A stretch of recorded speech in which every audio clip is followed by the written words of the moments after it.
Besem Yahuswa Asia Marahiyakoti, menarik sekali ya.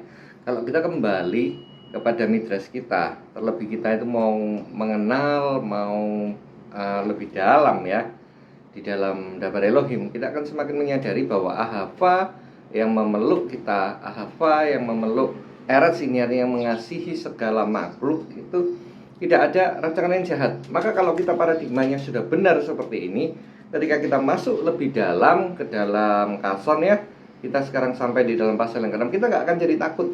Karena apa? Kita akan tahu kedatangan daripada anak domba, sang mempelai pria itu sudah sangat dekat, dan kita akan berbahagia karena kita ikut terlibat dalam perjamuan kawin anak domba.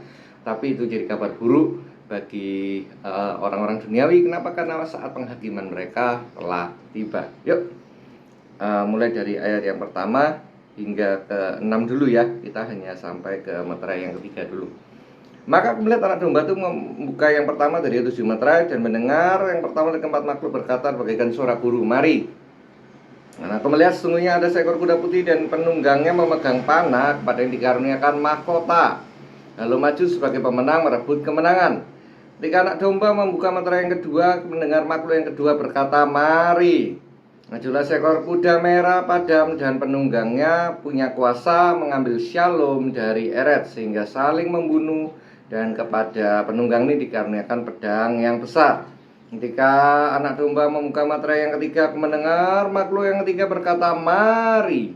Ya, sungguhnya ada seekor kuda hitam, dan penunggangnya memegang timbangan di tangannya.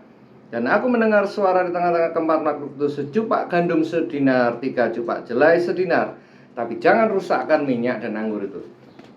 Wah, ini luar biasa sekali.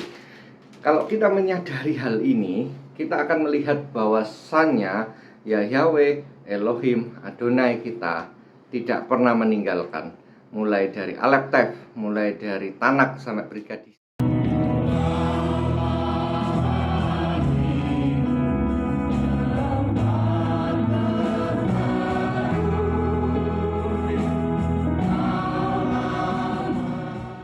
Memang kalau kita tidak mengenal Yahweh Elohim Adonai, membaca kitab Kason ini malah akan takut. Kenapa? Seakan-akan ada penghakiman, ada perang, ada krisis, ada kelaparan, ada musia palsu. Wah, stres. Tapi kalau kita melihatnya dari perspektifnya Ahava, itu luar biasa. Kenapa? Karena perjamuan kawin anak domba. Bahkan dikatakan 5 gadis bodoh dan 5 gadis bijaksana. Ini kan bicara apa? Menyambut mempelai itu.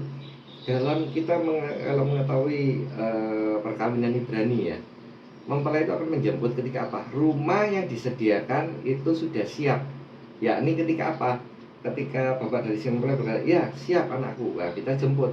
Mau tengah malam pun ya akan dijemput. Masuk katuna. Katuna itu apa? Tentang perkawinan. Loh, ini luar biasa. Ini sekali kita mengenal ya. Kita mengenal. Karena kalau bicara tentang musia palsu, maka sudah banyak di mana-mana. Kembali lagi, prinsip yang asli itu adalah Ahava ya. Ahava yang memeluk, Ahava yang mengampuni. Yang penunggang bawa busur, nggak ada panahnya, musia palsu. Dan tadi yang kedua dikatakan mengambil Shalom dari Eretz, kuda merah. Bicara apa ini? Kembali lagi, ini bicara tentang bahwa akan ada sebuah masa bangsa bangkit melawan bangsa, kerajaan melawan kerajaan. Tapi itu belum musibah. Kita melihat apa ini? Kita nggak sudahannya. Kita akan takut, kita akan melihatnya dengan sukacita karena hari kesukaan besar pesta anak domba itu sudah tiba. Ya, ada yang bertanya pada saya, "Pak, terus bagaimana caranya mengalami keintiman, mengenal dia yang berfirman itu bagaimana?" Yang pertama, keintiman itu simple. Kamu nggak perlu jadi Kristen, kamu nggak perlu punya agama, kamu nggak perlu hafal Alkitab. Cukup satu aja, Dabar Elohim. Remah itu benar-benar nyata di dalam kehidupanmu. Kamu dengar suaranya, kamu lakukan. That's it. Elohim ngomong apa, udah lakoni, jalan. Mujizat terjadi. Dengar-dengaran. Bahkan mendengar bukan dengan kuping ini, mendengarnya tapi dengan ini. Ruah yang bicara. Deep call unto deep. Kedalaman ketemu kedalaman. Bahwa sadarmu, tak sadarmu, itu semua. Itu kalau secara gelombang ini adalah gelombang alfa, gelombang theta. Pertanyaannya bahwa sering tak sering itu diisi apa? Banyaknya diisi trauma, sakit hati, kecewa, ya susah. Makanya sampai setiap sel, setiap jaringan menyembah itu artinya kita dibersihkan. Bukan cuma jadi generational curse, tapi juga dari dogma-dogma, dari ajaran-ajaran yang tidak berpadanan dengan Yahweh Elohim. Maka tefilah saya kali ini adalah Anda minta dibersihkan. Anda minta benar untuk dipurifikasi. Betul-betul bahwa sadar tak sadar dilepaskan dari trauma, sakit hati, semua masa lalu, semua dogma, semua ajaran yang bukan dari Yahweh Elohim, tetapi diinstal ulang. Softwarenya diinstal ulang dengan Kaimayim Masamayim, yaitu dengan Dabar Elohim. Saudaraku, setiap manusia itu bernafas. Dalam setiap hembusan nafas kita dikatakan ya, di dalam Bereshit ya,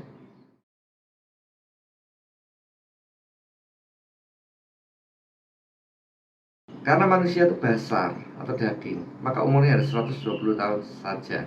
Ruahku tidak akan selama-lamanya berdiam dalam dia. Ini bicara apa? Bicara seumur hidupmu dan hidupku, setiap manusia itu bernafas. Kita punya kesempatan yang sama ketemu dengan Yahweh Elohim lewat nafas. Maka dikatakan karena begitu besar kasih Elohim dengan dunia ini sehingga menurunkan putra tunggalnya, supaya setiap yang percaya pada yang tidak binasa melainkan beroleh eternity. Artinya apa? Semua erat loh. Bukan hanya dibilang agama Kristen, semuanya yang percaya padanya tidak binasa. Maukah engkau percaya? Maukah engkau mengenal Yeshua HaMashiach lewat nafasmu? Tutup matamu begini, katakan Daraba apa apinya siapa sama ini, Daraba imarwatas, Daraba Yeshua HaMashiach Mosya. Cukup bersyukur, terima kasih Tuhan, makasih Bapak, makasih Roh Kudus. Tapi benar-benar itu hayati, itu alami. Engkau ketemu dengan dia. Setiap kita tuh bernafas kok. Tinggal Anda mau nggak nyadari di dalam kita tuh ada rohnya. Tetapi dari roh yang di dalam itu kita ajak komunikasi, kita ajak ngobrol, kita ajak tanya. Kita tanya petunjuknya. Aku mesti piye Tuhan? Aku mesti gimana? Aku harus ambil keputusan apa? Kapan? Dan mana? Bagaimana? Nanya. Komunikasi dua arah. Doa bukan wes tutup hari gitu. Ya tidak pernah ketemu Anda begitu. Yang kedua, alami sendiri, tidak pakai maklar. Tadi sudah tahu, kuda putih itu bicara manusia palsu. Kalau engkau nggak pernah ngalami, engkau nggak pernah ada komunikasi dengan Bapak, engkau nggak pernah ngobrol face to face, Eckhart Panim saya sudah bahas. Cari aja itu di playlist ada. Ya, dia akan selamanya sasar. Yang pakai maklar, pakai penghubung. Lalu penghubungi salah. Orang buta menuntun orang buta, keduanya jatuh ke dalam lubang. Tidak bisa. Penghubungmu itu harus di dalam sini. Hingsun, ruah Elohim, ruah HaKodesh yang dari dalam mengalir keluar. Dari setiap hembusan nafas kita itu ada rohnya sendiri. Tapi biarlah roh Kristus itu yang menuntun kita dalam setiap tingkah laku, setiap perbuatan. Ya, ini Holy Bible ini nggak akan jadi hidup kalau Anda tidak punya komunikasi personal dengan ruah Elohim.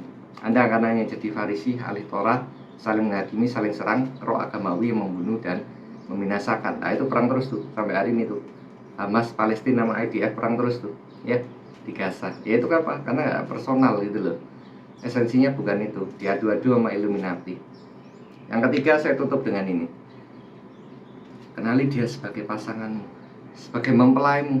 Anda pernah mikir nggak ada istana di tengah-tengah pusat pembuangan sampah? Loh, yang mustahil menjadi nyata ya.